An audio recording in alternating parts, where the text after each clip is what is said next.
Do you know what is this?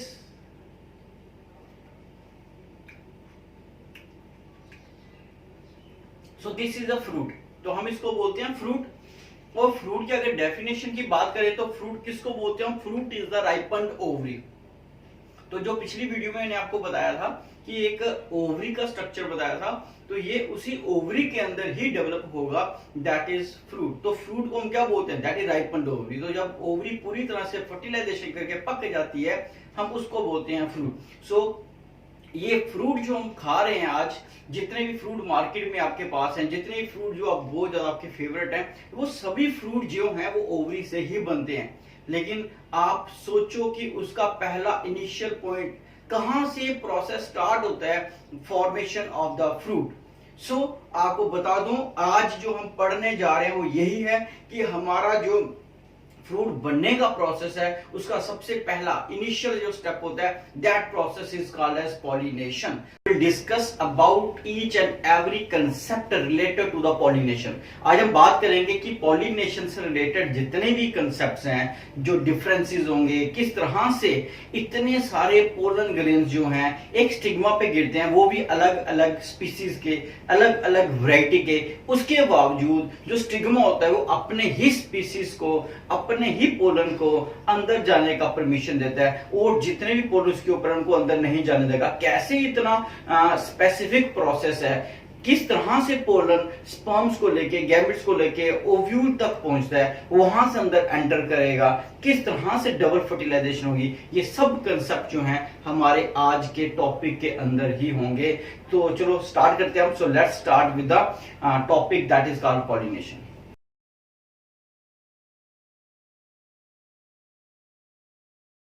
Okay, अब हम start करते हैं पॉलिनेशन से कि पॉलिनेशन है क्या। तो सबसे पहले मैं आपको पॉलिनेशन समझाने से पहले प्रैक्टिकली थोड़ा सा बता दूं कि पॉलिनेशन है क्या, क्योंकि बहुत सारे बच्चे इस चीज को लेके कंफ्यूज हो जाते हैं। तो सबसे पहले अगर आप यहाँ पे देखोगे तो आपको दिख रहा है यहाँ पे क्या है, that is stigma, style and ovary. मतलब मैं दोनों को लग करके बता रहा हूँ, फीमेल रिप्रोडक्टिव पार्ट। तो यहाँ पे आपको पिस्टल दिख रहा है, दैट इज गाइनोशियम दिख रहा है, फीमेल रिप्रोडक्टिव पार्ट दिख रहा है। ओके, सो इस साइड अगर आप देखोगे तो यहां पे आपको दिख रहा है मेल रिप्रोडक्टिव पार्ट, जिसको हम स्टेमन का नाम देते हैं, that is anther and filament, collectively called as stamens. तो ये दोनों पार्ट जो हैं मैंने अलग अलग रखे हैं सिर्फ समझाने के लिए आपको, सेंटर में मैं हूं। ओके, अब हम बात करते हैं कि जो पिछली वीडियोस थी मेरी, जिसमें मैंने ये पूरा बताया था कि किस तरह से पोलन डेवलप होते हैं, किस तरह से एम्ब्रोसैक बनता है। तो अब आप देखोगे मेल के अंदर जो यहाँ पे है, इस मेल के अंदर एंथर है, एंथर के अंदर क्या होंगे? Pollen grains. और यहां पे आप देखोगे स्टिग्मा, स्टाइल एंड ओवरी, और ओवरी के बीच में अगर आप देखोगे तो क्या दिखेगा आपको? That is embryo sac. तो एम्ब्रोसैक जो है वो फीमेल गैमेटोफाइट है, और जो पोलन ग्रेन है वो मेल गैमेटोफाइट है। पहले एक चीज में क्लियर कर लो, गैमेटोफाइट और गैमेट्स में फर्क होता है। गैमेटोफाइट एक ऐसा स्ट्रक्चर होता है जो गैमेट्स को अपनी बॉडी में अंदर समा के रखता है। So gametophyte is a structure that envelop a gamete. मतलब पोलन ग्रेन गैमेट्स नहीं है, पोलन ग्रेन के अंदर गैमेट्स हैं, दैट इज पोलन ग्रेन के अंदर स्पर्म्स हैं। ओके, इसलिए दोनों को कंफ्यूज नहीं करना है। तो पोलन ग्रेन गैमेटोफाइट, और गैमेटोफाइट के अंदर स्पर्म्स जो आगे के फर्टिलाइजेशन करेंगे। फीमेल गैमेटोफाइट एम्ब्रोसैक, एम्ब्रोसैक के अंदर एग है जो फर्टिलाइजेशन करेगा। ओके, सो अब बात आती है कि हमें प्रोसेस स्टार्ट करना है, एग को स्पर्म से मिलाना है। तो एग को स्पर्म से मिलाने के लिए क्या करना पड़ेगा? जो स्पर्म्स हैं, क्योंकि ओवरी तो वहां तक जा नहीं सकती, लेकिन पोलन ग्रेन जो हैं वो वहां तक पहुंच सकते हैं। तो अब क्या करेंगे, जैसे आप देख रहे हो इसके ऊपर पोलन ग्रेन्स हैं, तो वो पोलन ग्रेन आप देख रहे हो, इसके ऊपर एक मैंने पोलन ग्रेन लगाया हुआ था आपको समझाने के लिए। तो वो पोलन ग्रेन वहां से ट्रांसफर होगा। कैसे होगा? अब मैं वो आपको प्रैक्टिकली करके बताऊंगा।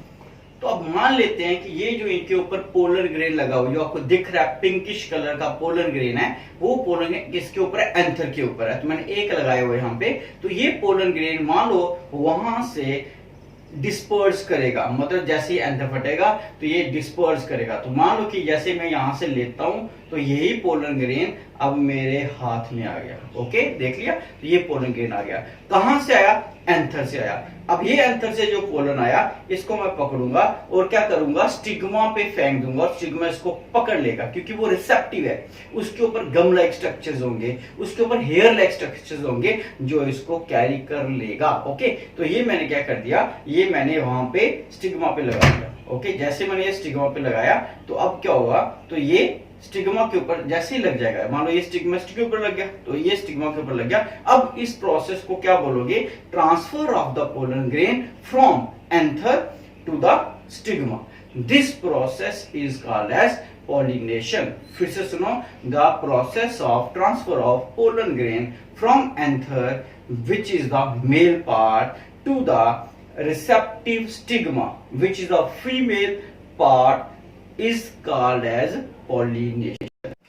ओके स्टूडेंट्स, तो अब बात करेंगे डिटेल में क्लासरूम के अंदर कि ये कंसेप्ट है क्या, कौन सी इनकी टाइप्स है क्रॉस पॉलिनेशंस की, उसके बाद फिर उनके कंडीशंस करेंगे, फिर इनके एजेंट्स करेंगे, सब कुछ डिटेल में करेंगे। ओके, तो let's start with the pollination। So what is pollination? So मैंने पहले ही बताया pollination क्या है, एक सिंपल प्रोसेस है transfer of the pollen grains. Pollen grain क्या है, मेल गैमेट्स, गैमेटोफाइट, जिसके अंदर स्पर्म्स होंगे, और ये किसको चाहिए, ये स्टिग्मा को चाहिए, ताकि वो एग तक पहुंच के इसको पहुंचा के पॉलिनेशन कर सके। So it is the transfer of the pollen grains from anther to the stigma, receptive stigma. Receptive means कि वो अब पॉलिनेशन करने के लिए पूरी तरह से तैयार है। So that's what is called receptive stigma, जो रिसीव करने के लिए तैयार है। So this process is called as the pollination. No, so pollination जो हमारे पास टाइप्स है, लेकिन किस बेस पे हमने इनकी कैटेगराइजेशन की है, टाइप्स की हैं, तो बेस ये है कि कई बार हमारे पास जो फ्लावर्स होते हैं वो बाइसेक्सुअल्स होते हैं। ओके, और भी बड़े सारे कंडीशंस हैं। सो अगर बाइसेक्सुअल फ्लावर्स हैं और वो एक ही टाइम पे मैच्योर भी हो रहे हैं, मतलब दोनों मेल और फीमेल एक ही टाइम पे मैच्योर हो रहे हैं, इट मींस वो आपस में पॉलिनेशन कर सकते हैं, क्योंकि उनको बाहर जाने की जरूरत नहीं है। सो एट दैट कंडीशन कि अगर एंथर जब भी रप्चर करता है और उसके पोलन्स अपने साथ प्रेजेंट फ्लोर के अंदर ही जो स्टिग्मा है उनको पॉलिनेट कर देते हैं, such type of pollination is called as self pollination. तो मैं इसकी डेफिनेशन बोल देता हूँ, डेफिनेशन सेम रहेगी, आपने डरना नहीं है। Transfer of pollen grain from anther of anther to the receptive stigma of the same flower, मतलब within the same flower आप बोल सकते हो, अपनी ही जीन्स को वो क्या कर रहे हैं, आगे ट्रांसफर कर रहे हैं। So such type of the pollination is called as self pollination. Okay, अब बात आती है कि सेल्फ को भी हमने दो कैटेगरी में कैटेगराइज किया हुआ है, टाइप्स इसकी रखी हुई हैं। एक होती है इसकी ऑटोगैमी, एक होती है geitonogamy. So what is autogamy, what is geitonogamy? Auto का मीनिंग ये होता है that is self. Okay, so auto का मीनिंग होता है विद इन सेम, मतलब, और गैमी का मतलब है मैरिज। तो ऑटो मतलब सेल्फ, मैरिज मतलब आपस में पॉलिनेशन कर रहे हैं। तो ऐसा प्रोसेस जिसमें फ्लोर एक ही होगा, उस फ्लोर में क्या होगा कि जो पोलन ग्रेन है एंथर के अंदर, ये अपने ही फ्लोर के स्टिग्मा को पॉलिनेट करेंगे।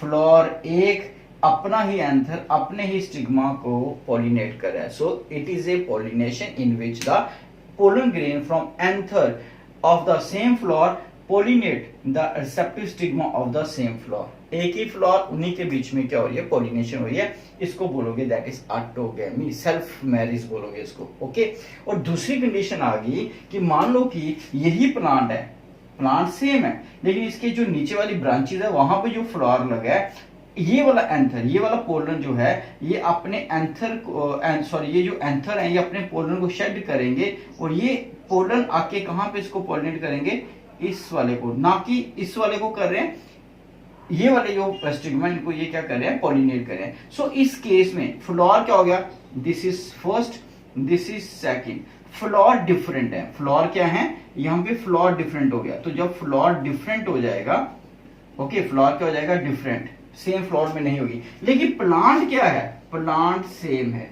तो whenever the plant is same but flower are different, then this is also included in the self pollination but the category is different। हम इसको अलग कैटेगरी में रखेंगे and that category is called गिटिनोगैमी। so the pollination in which the pollen grain from anther of one flower pollinate the stigma of another flower bearing on the same plant. Plant एक ही रहेगा, ऐसी pollination को आप बोलोगे that is गिटिनोगेमी। बिल्कुल simple. सो ये we self है, ये वी सेल्फ है, और ये दोनों की दोनों टाइप्स हैं सब पॉलिनेशन की। यहां तक आ गया समझ। अब बात करते हैं हम second, that is cross pollination. तो क्रॉस पॉलिनेशन को हम और भी नाम से जानते हैं, दैट इज जैसे हम बोलते हैं एलोगेमी। सो इसको एक और नाम दिया गया जैसे एलोगेमी। सो एलो का मीनिंग ही पता है आपको क्या होता है। सो एलो का मीनिंग ही होता है दैट इज अदर। एलो का मीनिंग क्या आ गया? अदर। तो एलो का मीनिंग हो गया अदर, और गैमी का मीनिंग क्या हो गया? That is marriage. तो इसका मतलब यहाँ पे क्या होगा? Marriage with other. यहाँ पे या तो मैरिज विद सेल्फ, वहां पे मैरिज विद अदर। तो यहाँ पे इस केस में क्या होगा कि ये आपस में मैरिज नहीं करेंगे, आपस में पॉलिनेशन नहीं करेंगे, किसी और के साथ पॉलिनेशन करेंगे। That's what is called as allogamy. या फिर एक और इसका बोलते हैं हम जीनोगेमी। ये मैं नाम इसलिए बता रहा हूं, बड़ी बार मैंने पेपर देखा उसमें ये नहीं पूछते क्रॉस पॉलिनेशन। वहां पे क्वेश्चन आया होता है प्लीज एक्सप्लेन द जीनोगेमी, या right A note on the xenogamy. तो बच्चे फिर बोलते हैं हमें स्कूल में करवाया नहीं। तो नाम चेंज है लेकिन प्रोसेस सेम ही है। सो जीनो का मतलब क्या होता है? स्ट्रेंज। जीनो का मतलब होता है स्ट्रेंज, और मैरिज का मतलब ही पता ही आपको, गैमी क्या होता है? मैरिज। तो आप जोड़ दो दोनों का, क्या बना? मतलब marriage with strange. Strange means जो अपना नहीं है, कोई और है। सो उसके साथ जब मैरिज करेंगे, उसके साथ पॉलिनेशन करेंगे, such pollination is called as xenogamy. So xenogamy, allogamy, cross pollination, all are the same thing. सबका मतलब सेम है। ओके यहां तक। अब हम बात करेंगे क्रॉस पॉलिनेशन में होगा क्या। तो क्रॉस पॉलिनेशन में क्या होगा कि मान लो कि ये फ्लावर हमारे पास आ गया एक, तो ये फ्लावर आ गया दूसरा, ये प्लांट आ गया एक, ये प्लांट आ गया दूसरा, different plant. So the pollen grain from anther of one plant, बोल लो from one plant, they pollinate the stigma, receptive stigma of other plant. Okay, तो यहां पे प्लांट ही डिफरेंट है। अगर प्लांट सेम होंगे तो गिटिनोगेमी होगी, अगर प्लांट डिफरेंट होंगे तो हम बोलेंगे this is the cross pollination. So it is a process of transfer of pollen grain from anther of one plant to the stigma of another plant. Okay, so लेकिन उनकी स्पीसीज सेम होनी चाहिए, variety एक होनी चाहिए। ये नहीं कि आप बोलोगे कि आम का पेड़ जाके संतरे के पेड़ को पॉलिनेट करेगा, तो वो पॉसिबल ही नहीं है। स्पीसीज सेम होगी, वैरायटी होगी, उनमें फीचर सेम होंगे, तब जाके पॉलिनेशन पॉसिबल होगी। वो भी आगे बताऊंगा। So this is called cross pollination. Okay, so this is the concept of self pollination and cross pollination. Okay, तो नेक्स्ट आ गया क्वेश्चन, बड़ा इंपॉर्टेंट है ये समझना, क्योंकि मैं फिर बोल रहा हूँ क्योंकि हमारा बेस ही 10th है। यहाँ से ही आगे जो मेडिकल वाले स्टूडेंट्स हैं उनको यही चीजें आगे 11th 12th में भी आएंगी। तो कुछ कंडीशंस होती है self pollination. So there are certain conditions that facilitate the process of the self pollination. So these are some conditions.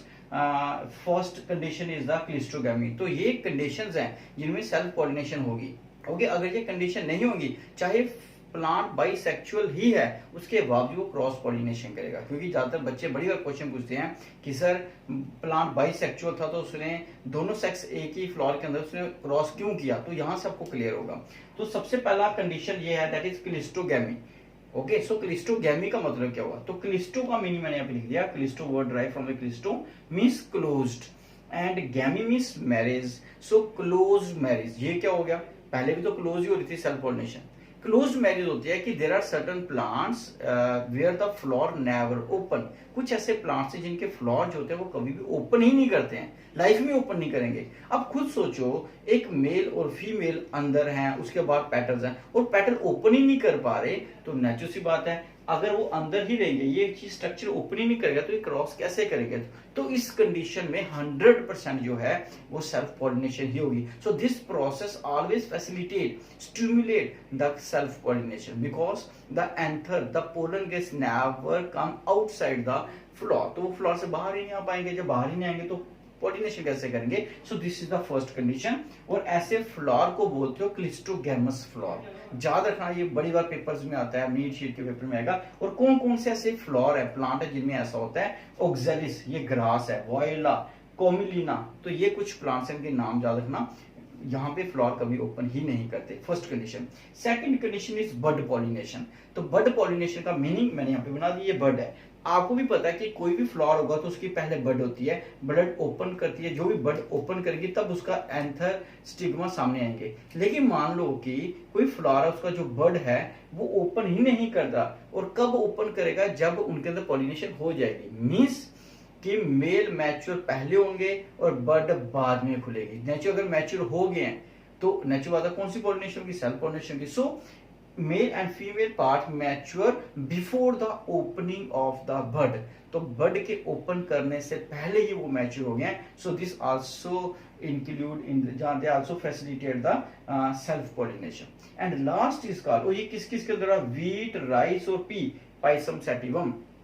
इनके बोटेनिकल नेम भी याद करते हो, व्हीट मींस ट्रिटिकम एस्टिवम रख सकते हो, ओरिया सैटिवा एंड द पाइसम सैटिवम्स, ये इनके नाम आगे, ये भी थोड़े से याद दिखते रहो। सो नेक्स्ट आ गया होमोगेमी।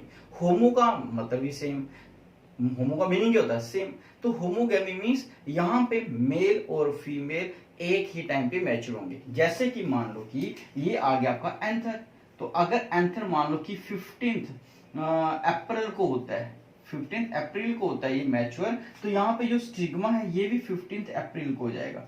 अब बताओ अगर ये 15 को हो रहा है तो ये बाहर क्यों करेगा, इसका अपना ही मेल फीमेल जो है वो रिसेप्टिव है, तो ये इसको ही पॉलिनेट करेगा। Okay, such condition is called as that is homogamy, means both male and female mature at the same time. जैसे किस केस में होता है, पोटैटो में होता है, सनफ्लावर के अंदर होता है, मिराबिलस जेलापा प्लांट है उसके अंदर होता है, तो ऐसे बहुत सारे प्लांट है, हजारों प्लांट है जिनमें ये प्रोसेस होता है। Okay, so these are the conditions of the self pollination. No conditions for the cross pollination. तो जैसे सेल्फ पॉलिनेशन के लिए मैंने 3 कंडीशंस बताई थी, there are 3 conditions that facilitate the self pollination. So there are 4 और 5 conditions that facilitate the process of cross pollination. तो cross pollination भी इतना सिंपल नहीं है, कॉम्प्लेक्स प्रोसेस जिसमें बहुत सारी कंडीशंस लगती हैं। तो पहली कंडीशन क्या है यहाँ पे, दैट इज डाइकोगैमी। जैसे वहां पे हमने देखा होमोगैमी था, उसके बिल्कुल अपोजिट यहाँ पे dichogamy. So what do you mean by dichogamy? So dichogamy means mail and female with in the same flower they matured at the different time. मतलब अगर हम बात करें मेल और फीमेल की, तो ये आ गया स्टिग्मा, स्टाइल एंड ओवरी। तो यहाँ पे आप देखो ये आ गया दैट इज एंथर, तो ये आ गया मेल रिप्रोडक्टिव सिस्टम, और ये आ गया दैट इज स्टिग्मा। तो अगर मान लो कि जो स्टिग्मा है वो फीमेल है, तो जो फीमेल पार्ट है ये मैच्योर हो रहा है मान लो 15 अप्रैल को, जैसे मैंने पहले बोला। ओके, और ये हो रहा है 15 मई को। अब खुद सोचो कि पोलन ने इस पे शेड करना है, इसको रिसेप्टिव होना चाहिए, इसको भी मैच्योर होना चाहिए। ये मैच्योर हो रही है पहले और मेल हो रहा है बाद में, मतलब स्पर्म बन रहे हैं बाद में और एग पहले से ही वहां पे तैयार बैठा है। तो क्या ये जो स्टिग्मा है 1 महीना 1 मंथ वेट करेगा कि पोलन आएगा उसी से मैं पॉलिनेशन करूंगा? नहीं। तो ये 15 अप्रैल को जो भी अपने ही स्पीसीज का कोई और प्लांट का एंथर या पोलन इस पे आके बैठेगा तो उसके साथ पॉलिनेशन कर लेगा। इट मींस कि ये वेट नहीं करेगा। सो अब बताओ, बाइसेक्सुअल होने के बावजूद भी एक फ्लावर सेल्फ पॉलिनेशन नहीं कर पाया, क्या किया इसने? Cross pollination, and condition is that is dichogamy.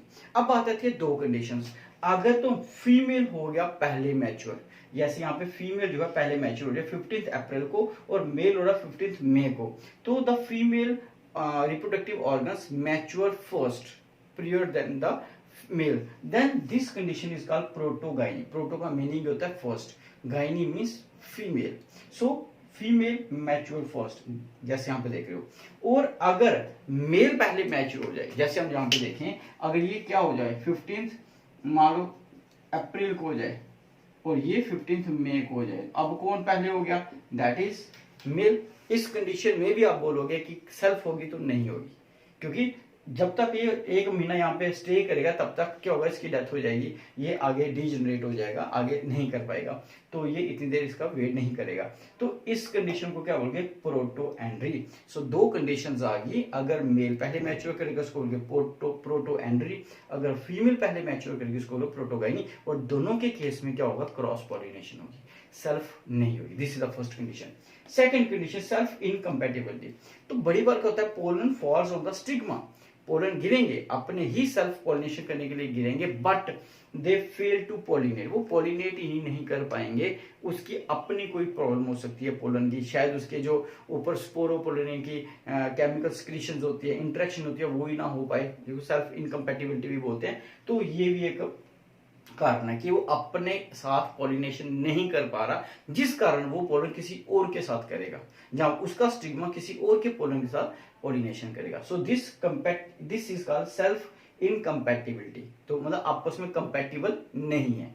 Okay, ऐसे ही हमारे में भी होता है, हम भी जब मैरिज करते हैं तो अपने वो क्या नक्षत्र चेक करवाते हैं, हम अपने टिप्पणे मिलाते हैं कि अगर मिलते हैं, हमारे गुण मिलते हैं, तो कई बार गुण नहीं मिलना, तो गुण नहीं मिलने के कारण वो दो जो पर्सन वो मैरिज भी नहीं करते, तो क्या है वो, that is self incompatibility. So same यहाँ पे भी कंडीशंस आ रहे हैं, सेल्फ इनकम्पैटिबिलिटी। ओके, तो वैसे ही तीसरा आ गया मेल स्टरलिटी, तो जैसे हमारे में होता है वैसे प्लांट्स के अंदर भी होता है। थर्ड है मेल स्टरलिटी। नेचुरल स्टरलिटी का मीनिंग होता है स्ट्राइप, जो गैमेट्स प्रोड्यूस नहीं कर सकता। तो यहाँ पे पोलन ग्रेन तो बन रहे हैं, लेकिन वो पोलन ग्रेन फंक्शनल नहीं है, तो अपने जो फ्लोर हैं उनके जो पोलन ग्रेन है वो सेल्फ कंपैटिबल नहीं है, मतलब पोलन ग्रेन फंक्शनल स्पॉन्स को प्रोड्यूस ही नहीं कर पा रहे, इस कारण तो वो गिरेंगे लेकिन पॉलिनेशन नहीं कर पाएंगे। तो ऐसी कंडीशन में भी सेल्फ पॉलिनेशन नहीं होगी, क्रॉस पॉलिनेशन होगी, मतलब बाइसेक्सुअल होने के बावजूद भी फ्लावर जो है वो क्रॉस पॉलिनेशन करें। This is the third condition. And the last condition is the हेटेरियोस्टाइली।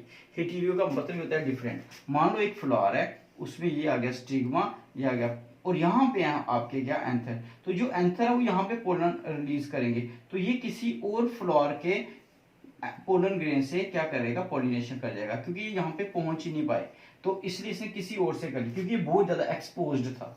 So such type of the condition is the heterostyly, मतलब इसका जो स्टाइल था वो फिलामेंट से काफी बड़ा था, जो बाहर था फ्लावर से किसी और से पॉलिनेशन करेगा, तो ये भी किसको बढ़ावा देता है, फैसिलिटेट करता है क्रॉस पॉलिनेशन को, ना कि सेल्फ पॉलिनेशन को। So these are the conditions of the cross pollination. Okay, the next topic is the agent of cross pollination. जैसे हम देखा कि सेल्फ पॉलिनेशन जो है वो उसके लिए इतनी प्रॉब्लम नहीं होगी, लेकिन जो क्रॉस पॉलिनेशन है, यहाँ पे फ्लावर को, पोलन ग्रेन्स को एक फ्लावर के एंथर से दूसरे फ्लावर तक जाना है, वो हो सकता है वो काफी दूर हो, तो वो खुद नहीं जा सकता, तो उसको कैरी करने के लिए कोई ना कोई एजेंट चाहिए होगा। सो ऐसे एजेंट जो है वो आज हम डिस्कस करेंगे। सो agent of cross pollination are categorized or grouped into two categories. First category is the abiotic and second is the biotic.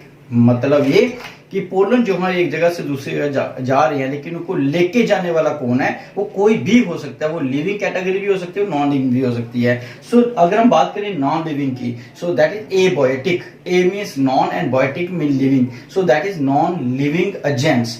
So non living agent is the air. तो सबसे आपको पता है जब भी हवा चलेगी, विंड करंट जब चलेंगी, तो उससे क्या होगा, जो पोलन्स है वो वहां तक पहुंच जाएंगे।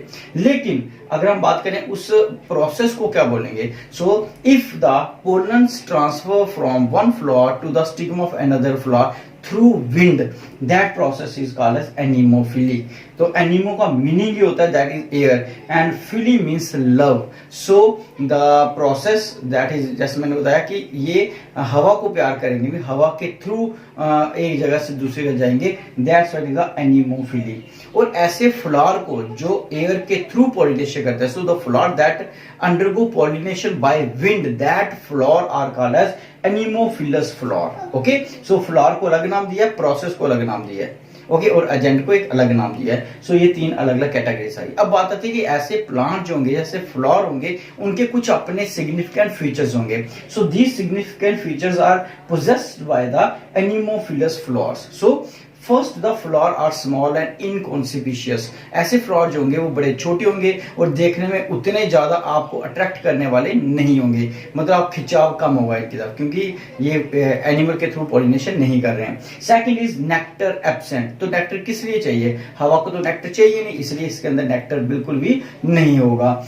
Sepals petal either are absent और they are very small in size.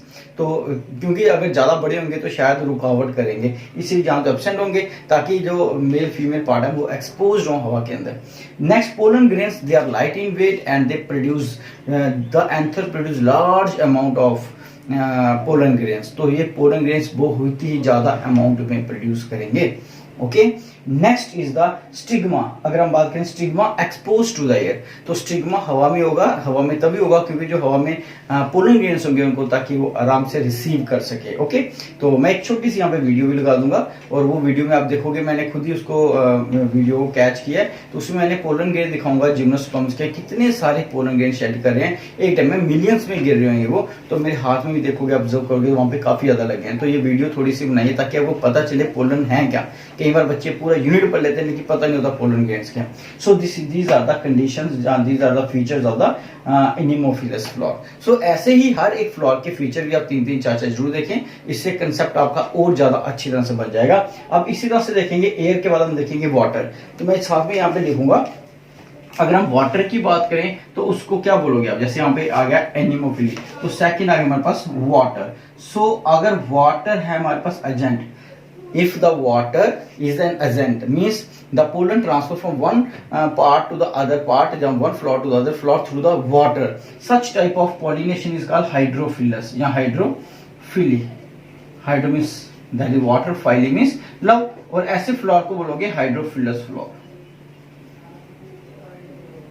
Okay, सो अब बात आती है, अब मैं इसको बार बार रिपीट नहीं करूंगा क्योंकि आपके लिए ही बोरिंग हो जाएगा। तो ये हो गया आपके पास, दैट इज वाटर के थ्रू पॉलिनेशन होती है। दो ही थे हमारे पास, लेकिन अब इनके फीचर भी तो होंगे। सो अगर हम फीचर की बात करें, यही फीचर है, इन्हीं को रिपीट करना है। तो यहाँ पे भी जो फ्लावर होगा वो स्मॉल होगा, इनकॉन्सिपिशियस होगा, बड़ा भी हो सकता है लेकिन छोटा होगा, और इनकॉन्सिपिशियस मींस यहाँ पे फ्लावर के जो पेटल्स होंगे बड़े अट्रैक्टिव नहीं होंगे। सेकंड अगर नेक्टर यहाँ पे भी नहीं चाहिए क्योंकि इंसेक्ट के थ्रू पॉलिनेशन नहीं हो रही है। तीसरा सेपल और पेटल जो है वो भी यहाँ पे एब्सेंट हो तो कोई प्रॉब्लम नहीं है, होंगे तो छोटे होंगे, लेकिन जो हमारा स्टिग्मा होता है वो एक्सपोज्ड होगा वाटर के अंदर। ठीक है, पानी में कैसे होगा कि पानी में है, दूसरी साइड से पोलन ग्रेन पानी में ही आ रहे हैं, लेकिन यहाँ पे पोलन का थोड़ा सा फीचर रहेगा। जो पोलन होंगे वो पोलन के ऊपर एक लेयर होगी, ध्यान रखना, वो एक एक्स्ट्रा लेयर होगी ऐसी जो आप बोल सकते हो वाटर को अपने साथ टच नहीं करने देगी। पानी जो है वो उनके पोलन के अंदर एब्जॉर्ब नहीं होगा। अगर पोलन के अंदर एब्जॉर्ब हो जाएगा तो वो पोलन जो है वो खराब हो जाएगा, क्योंकि उसके अंदर इन्हिबिशन जो प्रोसेस हो, जिससे क्या होगा, वो पानी अंदर जाने से वो फट सकता है, खराब हो सकता है। इसलिए जो पोलन ग्रेन होंगे स्मॉल होंगे, न्यूमरस होंगे, लेकिन ऊपर एक एक्स्ट्रा ऑयली कोटिंग होगी जो वाटर को टच नहीं करने देगी। पानी में होते हुए भी पानी इनको छू नहीं पाएगा, ताकि वो बचे रहें, उनसे खराब ना हो जाए। ओके, सो और जो स्टिग्मा है इनके इन पार्ट्स में भी क्या होता है, एक एक्स्ट्रा कोटिंग होती है जो पानी में रहते हुए खराब ना हो, डेसिकेशंस वगैरह ना करें। So these are the features of the hydrophilous flower. The next category is the biotic category or the biotic group. So biotic means living organism। तो बड़ी बार पॉलिनेशन जो होती है आपने देखा होगा, बड़े ऑब्जर्व किया होगा, फ्लावर के ऊपर बड़ी बार इंसेक्ट्स, बर्ड्स जो है वो फ्लावर के ऊपर आते हैं नेक्टर लेने के लिए, लेकिन वो नेक्टर तो लाते ही हैं, वहां पे एक सिम्बियोटिक रिलेशनशिप होता है बर्ड का और फ्लावर का, क्योंकि बर्ड वहां से नेक्टर लेते हैं लेकिन वहां से पोलन लेके भी चले जाते हैं। जैसे आप यहाँ पे एक छोटा सा वीडियो देखोगे और पिक्चर देखोगे, वहां पे आपने देखा होगा कि एक बर्ड जो है वो क्या कर रहा है, जहाँ इंसेक्ट देखोगे उसके पूरे बॉडी पे पोलन लगे हुए हैं, तो वो पोलन लेने नहीं आया, वो अपने से नेक्टर लेने आया, लेकिन नेक्टर लेते लेते उसने पोलन भी ले लिए, और जब वो दूसरे फ्लावर के पास जाएगा तो वही पोलन स्टिग्मा पे लगा देगा। ओके, तो यहाँ से आपको काफी कुछ क्लियर हो जाएगा। अब मैं बात करूंगा कि बायोटिक में कौन सी कैटेगरी आती है। तो मेनली ये 3 कैटेगरी हैं, लेकिन इसके बाद भी बहुत सारी है, लेकिन मेन जो है वो 3 है हमारे पास। फर्स्ट आ गई एंटोमोफिली।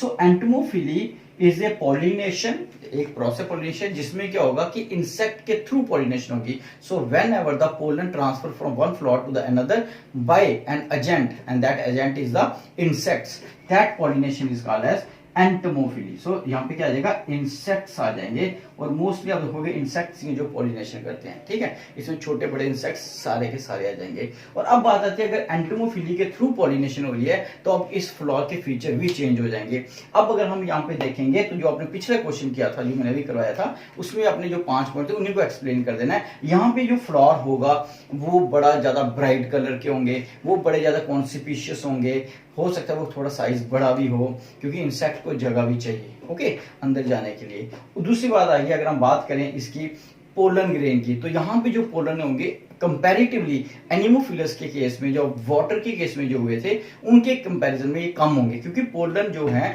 वो इंसेक्ट उठा के लेके जा रहे हैं। जब उठा के लेके जाएंगे तो हो सकता है वो डायरेक्ट टारगेट पे जा रहे हैं। अगर हवा में जा रहे थे तो वो जहां से अगर 1000 निकल रहे हैं तो टारगेट पे 2 या 3 ही पहुंचेंगे, और अगर निकलते ही 2-3 तो वहां तक पहुंचते ही नहीं, इसलिए वहां पे ज्यादा लार्ज अमाउंट में प्रोड्यूस करने पड़ते हैं। But in case of the entomophily we do not need to produce large amount of the pollen grains, क्योंकि यहाँ पे इंसेक्ट उनको खुद उठा के लेके जा रहे हैं। साइज बड़ा होगा पोलन ग्रेन का, हो सकता है वेट भी ज्यादा हो, और प्रोड्यूस थोड़े कम अमाउंट में होंगे। जहां तक आ गया समझ, तो ये आ गया दैट इज एंटोमोफिली का।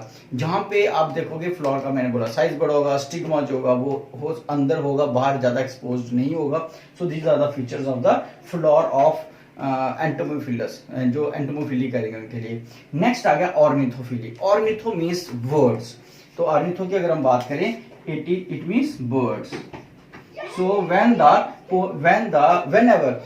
pollination occur through by the agents of the birds, so that process is called as ornithophilia। तो ornithophilia की अगर बात करोगे तो यहाँ पे birds है तो बड़े हैं, तो वैसे ही थोड़ा सा अपना दिमाग भी लगा सकते हैं यहाँ पे कि अगर इंसेक्ट छोटे हैं तो फ्लोर का साइज और बढ़ना शुरू होगा। यहाँ पे साइज बड़ा होगा, यहाँ पे नेक्टर अगर थोड़ा सा कम था तो यहाँ पे नेक्टर भी बढ़ जाएगा, तो यहाँ पे नेक्टर का साइज भी, यहाँ बोलिए अमाउंट भी ज्यादा होगा as comparison to the entomophily. Okay, flower का कलर फुल फ्लोर होंगे, ब्राइट कलर के फ्लोर होंगे, साइज थोड़ा बड़ा होगा, और यहाँ पे ज्यादातर ट्यूब लाइक स्ट्रक्चर्स होते हैं। ओके, इस फ्लोर में ज्यादातर ट्यूब लाइक स्ट्रक्चर्स होते हैं।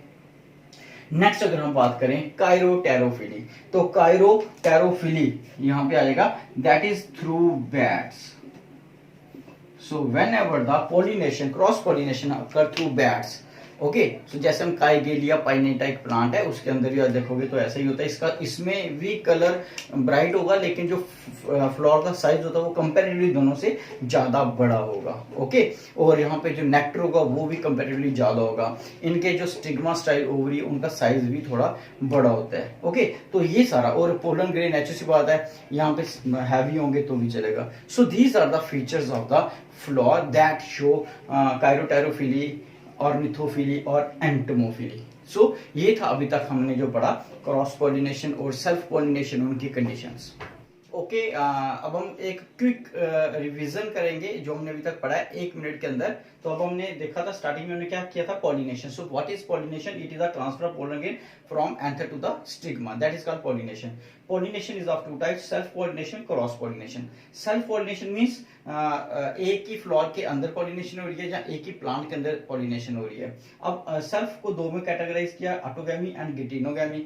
Autogamy means self marriage, means एक ही फ्लोर है, बाइसेक्सुअल, उसके अंदर ही पॉलिनेशन हो रही है। और गिटिनोगैमी मींस प्लांट एक है लेकिन 2 अलग अलग ब्रांचेस पे फ्लोर है, एक ब्रांच का फ्लोर दूसरी ब्रांच के फ्लोर को पॉलिनेट कर रहा है। दैट्स सिंपली अगर समझे strange marriage. Okay, so marriage with other, that is called, लेकिन है दोनों किस में है, सेल्फ पॉलिनेशन में, क्योंकि एक ही प्लांट है, सो इसलिए सेल्फ पॉलिनेशन आएगी। फिर मैंने कंडीशन बताई थी सेल्फ पॉलिनेशन की, क्लिस्टोगैमी, बड पॉलिनेशन, होमोगैमी। क्लिस्टोगैमी एक ऐसी प्रोसेस जिसमें जो फ्लोरा कभी ओपन ही नहीं करता, तो वो कभी भी पॉलिनेशन से क्रॉस नहीं हो पाएगी।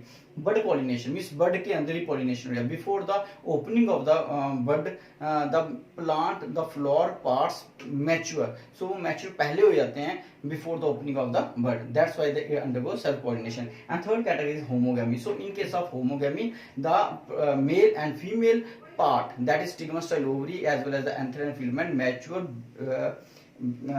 they mature at the same time, तो एक ही टाइम पे भी मैच्योर हो जाएंगे, तो इसलिए सेल्फ पॉलिनेशन करेंगे। And the second is called cross pollination. So cross pollination is the process in which the pollen transfer from anther of one flower to the stigma of another flowers, so they that are bearing on the different plants.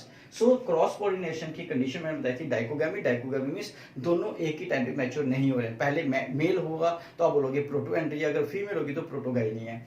Self incompatibility मतलब pollen transfer हो रहा है लेकिन वो pollinate नहीं कर पा रहा, कोई उसको अपनी ही प्रॉब्लम है जिसके कारण वो नहीं कर पा रहा। नेक्स्ट आ गया मेल स्टेरिलिटी, पोलन के अंदर जो गैमेट्स है वो प्रॉपर्ली नहीं बन पा रहे, वो स्ट्राइल है। तो स्ट्राइल होगा तो पोलन ट्यूब कैसे बना पाएगा, नहीं बना पाएगा, अपने साथ नहीं करेगा तो उसके किसी और के साथ करना पड़ेगा, स्टिग्मा को किसी और फ्लोर के साथ। नेक्स्ट हेटेरोस्टाइली। हेटेरोस्टाइली का मैंने बताया था कि जो फ्लोर होता है उसमें जो स्टाइल होता है उसका साइज काफी बड़ा होता है, तो बड़ा होने के कारण जो एंथर है वो उसके साथ पॉलिनेशन नहीं कर पाएंगे, तो ये किसी किसी और के साथ पॉलिनेशन कर लेगी। So this are the condition of the cross pollination. Next is the agent that helps in the cross pollination. There are two agents, one is the biotic agent, second is the abiotic agent. As far as biotic agent is concerned, it is of three types, that is living agent, by insects that is called entomophily, by birds they are called ornithophily, and by bats they are called chiropterophily. Next, by abiotic agents, if the pollens transfer through wind, then it is called anemophily, and the flower is called anemophilous flower. And if it transfer from one flower to the another flower, then it is called hydrophily, through water, then it is the hydrophily. तो ये था एक cross pollination, self pollination. जितना हो सकता है मैंने आपको सिंपल वे में बताया। तो हो सकता है वीडियो थोड़ी बड़ी होगी, क्योंकि अगर आप आधा घंटा देते हो पूरा कंसेप्ट आ जाता है, तो मुझे लगता है आपके लिए बहुत ही अच्छा है। और ये क्वेश्चन आपको आने वाले पूरी लाइफ में काम आएंगे, क्योंकि 12th में भी होंगे, 11th में भी होंगे, कॉलेज में भी होंगे। तो इसलिए बेस अभी से आप बना लो। तो ये आज का था। आगे मैं जो वीडियो बनाऊंगा उसमें आपको इनका डिफरेंस भी बताऊंगा, क्रॉस और सेल्फ, क्योंकि अभी बनाऊंगा तो वीडियो लंबी हो जाएगी। तो मैं बार बार बोल रहा हूँ, आप वीडियो को जितना हो सके अच्छी तरह से देखें, कमेंट करें। जैसे एक बच्चे ने मुझे क्वेश्चन भी किया था, कुछ बच्चों ने, कि सर आपने रिफ्लेक्स सेक्शन था वो भी हम करेंगे। सो अब बात आ गई कि ये इसको रिवीजन दें, वीडियो को लाइक भी करें, शेयर भी करें और बेल आइकन को भी दबाएं, ताकि मेरी वीडियो टाइम टू टाइम आप तक पहुंचती रहे। Thank you very much.